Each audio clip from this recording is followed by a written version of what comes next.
on avance vers la paix, il faut mettre les mécanismes de prévention. Et c'est pour ça qu'on dit plus jamais ça, parce qu'on veut prévenir, on ne veut plus continuer à courir après les problèmes. Et vous avez raison, et il faut continuer à nous interpeller sur ça.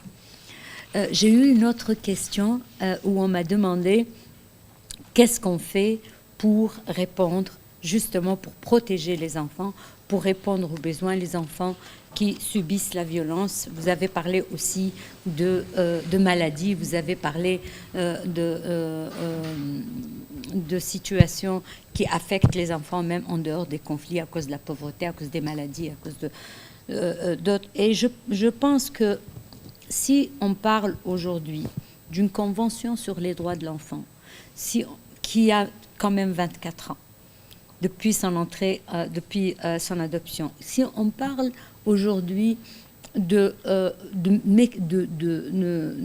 conventions qui interdisent l'utilisation des enfants dans les conflits armés, ce n'était pas toujours comme ça. Donc il y a eu un travail. On a réussi à obtenir un consensus international pour dire les enfants, ils ont des droits. Les enfants doivent être protégés. Les enfants, ils ont une voix. Et si aujourd'hui on est là pour répondre à vos voix et pour vous écouter, c'est parce que justement il y a eu tout ce travail. Il faut continuer à le faire et il faut que ce qui a été consacré comme norme descende et soit mis en œuvre et que les enfants jouissent réellement de ces droits. C'est aussi un travail de longue haleine. Je crois que les enfants de ce pays ont beaucoup souffert, les enfants de toute la région des Grands Lacs, les enfants de l'Afrique. Donc, il faut que les normes qui ont été adoptées, il faut les mettre en œuvre. Nous avons vu le travail. Vous travaillez avec l'appui des Nations Unies, avec l'appui des institutions et des ONG. Je crois qu'on a ici l'UNICEF, on a la MONUSCO, on a le gouvernement. Ça veut dire que tous ces gens sont en train de réaliser combien c'est important de protéger les enfants, parce que c'est comme ça qu'on construit la paix et c'est comme ça qu'on peut assurer la réussite des enfants de demain. Mais ça aussi, il faut le dire aux institutions, il faut le dire aux instances nationales, il faut le dire à nous, internationaux. Nous devons tous réunir nos efforts, travailler ensemble pour que plus jamais les enfants de ce pays ne subissent toutes les horreurs qu'ils sont en train de subir ou qu'ils ont subies par le passé. Merci bien, Madame Barbara. Merci beaucoup. Je pense que c'est Mirali qui m'a posé la question sur la douleur horrible que vivent ces enfants qui soit sont poussés à la violence, soit subissent la violence. Et donc c'est une question extrêmement pertinente. Et il est vrai que pour travailler sur ça, c'est très compliqué. Donc nous avons vu dans la vidéo, le film que vos confrères, consoeurs ont réalisé à Rutshuru, nous avons vu comment les ONG, les organisations de la société civile travaillent avec ces enfants, soit en les intégrant dans un centre provisoire, soit en les plaçant dans des familles d'accueil. Et nous assurons qu'il y a des psychologues qui accompagnent ces enfants et qui peuvent, en les écoutant, en ayant un dialogue avec eux de façon régulière, peuvent détecter la profondeur de la souffrance de ces enfants et peuvent ainsi mettre en place aussi un programme pour essayer d'aider les enfants à surmonter, à d'abord reconnaître, donner voix à leur peine, à leur douleur, et ensuite aider les enfants à surmonter ces difficultés qui peuvent accompagner cette peine et cette douleur. C'est un travail difficile, parfois c'est des séances quotidiennes avec les enfants, d'autres enfants à travers le jeu, à travers l'expression par des dessins ou encore à travers des activités en groupe, théâtre, peuvent aussi surmonter ce genre de défis. Et c'est ce qu'on essaye de mettre en place ensemble avec différentes organisations dans tout l'est du pays. Il y a tout un travail qui est en cours pour les aider, mais c'est vrai que ce n'est pas facile. Et c'est qu'on doit toujours travailler sur la qualité de ce travail. C'est un travail hautement complexe.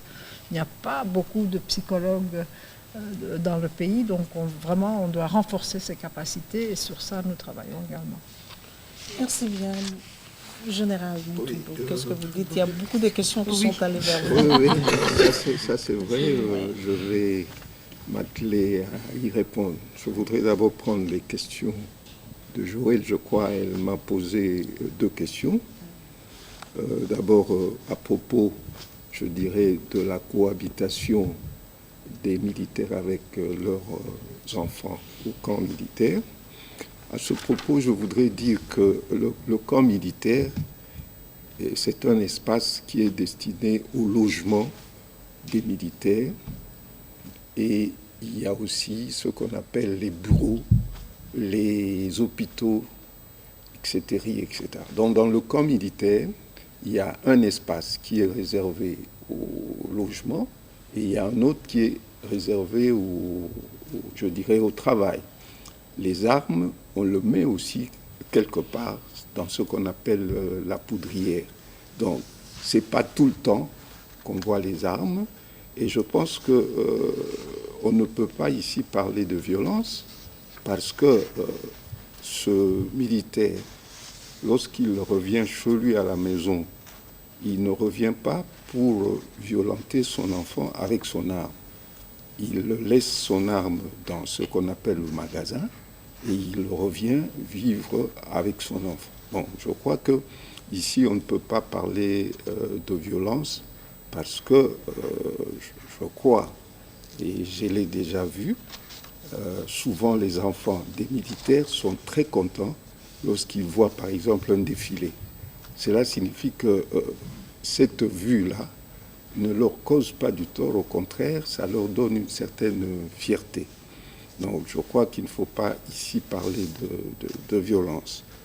Tout à l'heure, vous avez aussi parlé je pense, de ce que l'on fait lorsqu'il y a la guerre et qu'il y a parmi ceux qui s'affrontent, il y a des enfants. C'est vrai, il faut savoir que lorsqu'il y a une guerre, c'est difficile de commencer par distinguer qui est mon adversaire. Est-ce que c'est un enfant? Est-ce que c'est un adulte? Du moment qu'il porte une arme, c'est la vie ou la mort. Cela signifie que lorsque des enfants se retrouvent dans des groupes armés, ils risquent d'être atteints par des balles. Mais il faut savoir que lorsque il y a la guerre et que l'ennemi, par exemple, s'est rendu, en ce moment-là, on est obligé de le protéger. Et lorsque l'on constate que c'est un enfant, comme le veulent si bien comme le disent plutôt les conventions de Genève, on doit le protéger. Donc cela signifie que la place de l'enfant, ce n'est pas dans un groupe armé et il ne doit pas participer, je dirais, aux hostilités. Vous m'avez aussi, ça c'est je crois Jonathan, vous m'avez posé la question de savoir, nous avons signé un plan d'action qui a pour objectif de mener des activités en faveur de l'enfant. L'objectif, c'est qu'on ne trouve plus des enfants au sein de l'armée. Qu'est-ce qu'on a déjà fait par rapport à cela comme activité? Bon, d'abord, je parlerai de l'armée. Au sein de l'armée, lorsque on a signé le plan d'action, il y a une série d'activités qui ont été prévues. Il y a d'abord la sensibilisation. Et d'abord, avant la sensibilisation, le ministre de la Défense, son Excellence Monsieur le vice-premier ministre, ministre de la Défense, a pris une directive ministérielle pour instruire toutes les unités de forces armées de manière à ce qu'ils puissent, je dirais, savoir quels sont les engagements qui ont été pris dans le cadre du plan d'action et quelles sont les obligations des uns et des autres et quelles sont les sanctions auxquelles on peut s'attendre lorsque l'on viole ces engagements-là. Cette directive a été par la suite diffusée parce que c'est ça la procédure par le chef d'état-major général. Et la sensibilisation a commencé. Il y a déjà une sensibilisation qui a été faite ici, organisée ici à Kinshasa, en faveur des commandants de grandes unités et de certains cadres. Il y a une autre sensibilisation qui a été faite à l'ICACI et nous avons prévu d'organiser cette sensibilisation un peu partout dans toutes les garnisons du pays, non pas seulement pour parler du plan d'action, mais pour parler aussi des lois qui protègent l'enfant. Parce que, vous savez, il y a des lois qui ont été prises qui concernent la protection de l'enfant. Voilà la série d'activités organisées dans le cadre de l'armée. Maintenant, vous me dites, est-ce que je peux vous assurer qu'il n'y a aucun enfant au sein de l'armée? Je peux vous répondre que si nous allons dans la base de données de personnel, mieux des militaires qui sont au sein de l'armée pour le moment, vous ne verrez pas une personne qu'on peut considérer comme étant un enfant. Mais vous savez comme moi qu'il y a des gens qui trichent, c'est-à-dire il a peut-être envie de se retrouver au sein de l'armée, il a été avec un commandant avec qui il a vécu pendant un temps et il estime qu'il veut le suivre dans les rangs. Bon, il va vous dire que moi j'ai perdu mes pièces d'identité, mais je suis âgé de X années. Ça arrive. Heureusement qu'il y a par la suite des contrôles qui se font.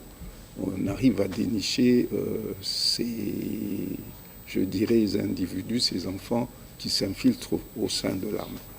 Voilà ce que je peux vous assurer. Mais sachez que toutes les précautions sont prises pour que les enfants ne se retrouvent pas dans les forces armées.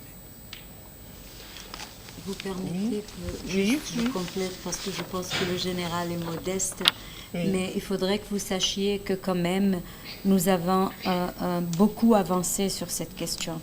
Et le gouvernement congolais, les autorités sont très claires. Nous ne voulons plus d'enfants ni chez les militaires ni chez la police. Et je crois qu'on travaille de façon concrète, les Nations Unies, avec les FARDC, avec la police. Je crois qu'aujourd'hui, à chaque fois qu'il y a eu un recrutement, ils ont sollicité les Nations Unies pour faire le screening, pour vérifier si les gens qui postulent ont plus de 18 ans, parce qu'un enfant, c'est plus de 18 ans. Un adulte, c'est plus de 18 ans. Et puis, on fait aussi, à chaque fois qu'il y a des groupes armés ou des gens qui se rendent, on s'assure que les enfants, on les met et on les sépare. Donc, il y a un travail concret qui se fait, il y a une volonté politique, c'est à nous maintenant. Et le plan d'action, justement, c'est ça.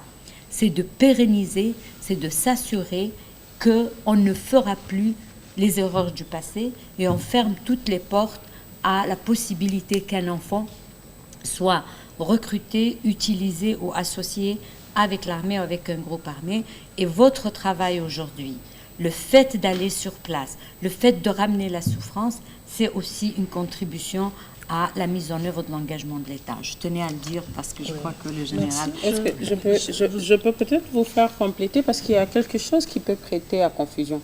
Vous savez, quand on enrôle des enfants au sein des groupes armés, on leur fait porter des uniformes volés ou encore abandonnés par les forces armées.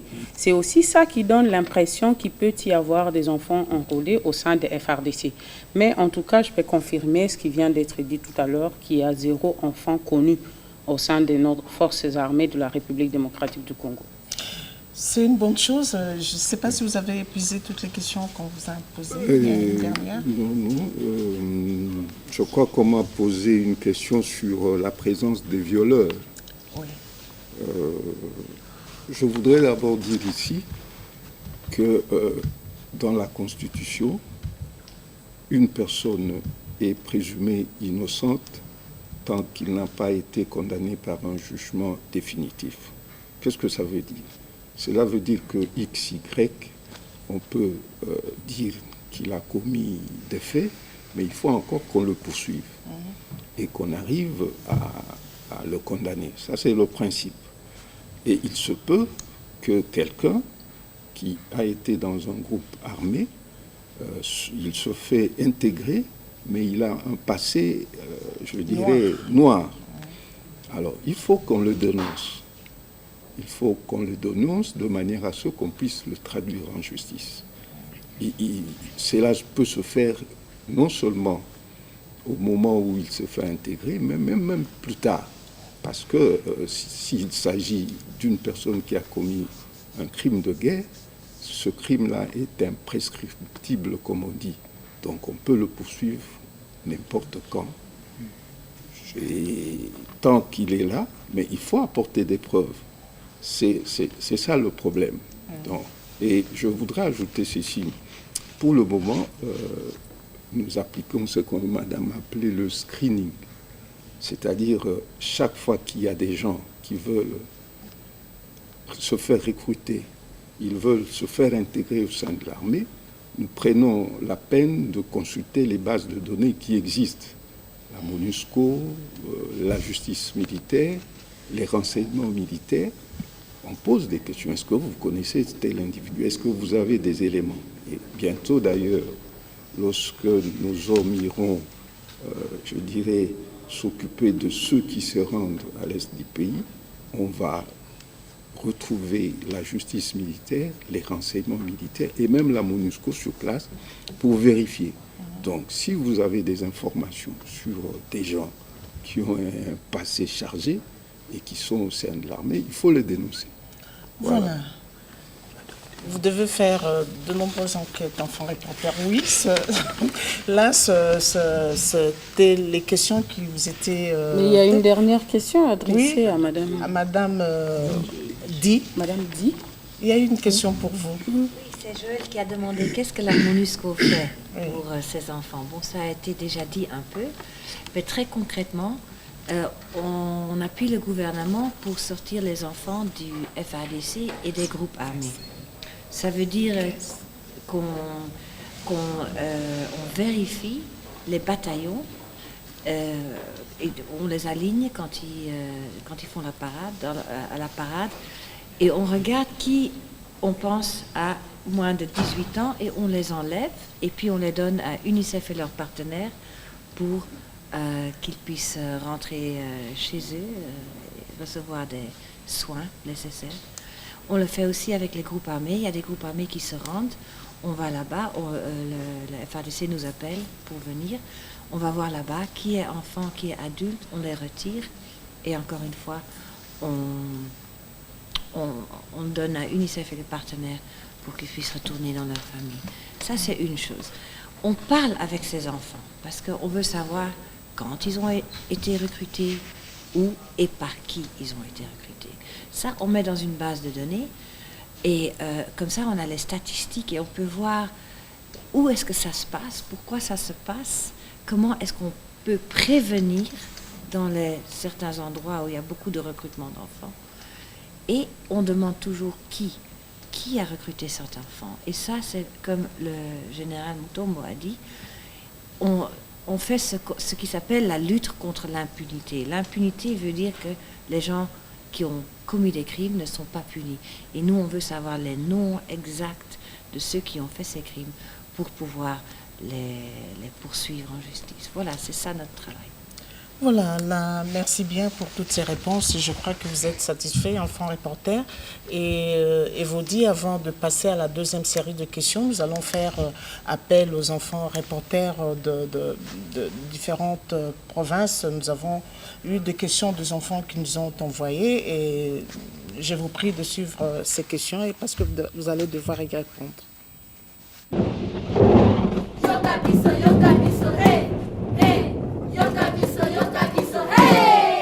Moi, c'est Karine Kabunga, je suis enfant reporter de Goma. Ma question a été adressée à la représentante de l'UNICEF. Je voulais juste savoir quel est l'apport de l'UNICEF dans la lutte contre les violences faites à l'enfant congolais. Moi, c'est Richard Méville, je suis enfant reporter de Goma. Ma question est adressée à la représentante spéciale pour les enfants et les conflits armés. La question est de savoir quels sont les mécanismes qui sont mis en place par les Nations Unies pour mettre fin à l'enrôlement des enfants dans des forces et groupes d'armées. Merci beaucoup. C'est Nathan Mugisha, le coordonnateur du club d'écoute pour enfants à Nitouri. Je suis à Bougne. Oui, ma question s'adresse à la ministre des Bureaux Genre, Famille et Enfants. La loi numéro 09/001 du 10 janvier 2009 portant protection de l'enfant. Ça met un accent particulier sur la protection de l'enfant avant et après la naissance. Il y a une situation qui se présente. Quand par exemple une personne âgée de 19 ans révolue a des relations sexuelles avec une personne âgée de moins de 18 ans, on qualifie cette pratique de viol. Maintenant, l'auteur de ces viols sera puni d'une peine de servitude pénale d'au moins 20 ans au maximum. Mais il se pourrait qu'il y ait l'enfant ici maintenant de cette relation sera dépourvu de son père, de l'affection paternelle, qui pourtant est indispensable pour sa croissance et son développement. Là, ma question est de savoir qui devrait-on plus protéger, la fille âgée de moins de 18 ans ou l'enfant qu'elle mettra au monde? Ilim Semeza, je suis coordonnateur des jeunes reporters à Nitouri et au Tweli. Je suis à Bounia. Je pose ma question au général Mutombo. Je veux savoir quels sont les mécanismes mis en place par l'État et exécutés par l'armée par rapport à l'article 171 de la loi portant protection de l'enfance qui stipule que l'enrôlement des enfants dans les forces d'armée soit interdit. Alors, quels sont les mécanismes que l'État a mis en place et que l'armée exécute dans les zones de conflit où ils ont affaire à des groupes armés qui utilisent des enfants pour la guerre sans tenir compte de la présence de ces enfants?